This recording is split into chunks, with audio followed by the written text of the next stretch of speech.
৭২ ঘন্টায় হলো না বিয়ে, রেজিস্ট্রেশন ও কাবিন। কমলাপুরের সুন্দরী তরুণী ও ইয়াসিনের বিয়েতে বাধা হয়ে দাঁড়ালো কাগজপত্র।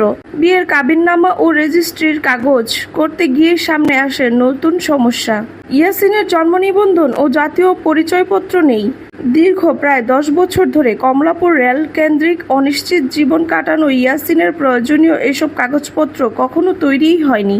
ইয়াসিনের বাবা মা ছিলেন, তবে তাদের মৃত্যুর পর তিনি বড় ভাই ও খালার কাছে বড় হয়েছেন। একসময় সেই জীবন ছেড়ে কমলাপুর রেল স্টেশনে এসে শুরু হয় তার কঠিন জীবন সংগ্রাম। বছরের পর বছর কেটে গেলেও জন্ম নিবন্ধন কিংবা এনআইডি কার্ড করার সুযোগ হয়ে ওঠেনি। আর এখন যখন সুন্দরী তরুণীর সঙ্গে নতুন সংসার শুরু করার সময় এসেছে, তখন সেই পুরনো অভাবটাই সামনে এসে দাঁড়িয়েছে। আগে ইয়াসিনের জন্ম নিবন্ধন সহ প্রয়োজনীয় পরিচয়পত্র ঠিক করতে হবে। এরপর আইনগত প্রক্রিয়া মেনে সম্পূর্ণ হবে বিয়ে, রেজিস্ট্রি ও কাবিন। যে মানুষটি এতদিন নিজের পরিচয়পত্রের প্রয়োজন অনুভব করার মতো স্থায়ী জীবন ছিল না, আজ সেই মানুষটি নতুন একটি সংসার শুরু করার জন্য নিজের পরিচয়ের কাগজপত্র তৈরি করতে ছুটছেন। ইয়াসিনের জীবনের গল্প যেন সত্যি প্রতিদিন নতুন মোড় নিচ্ছে।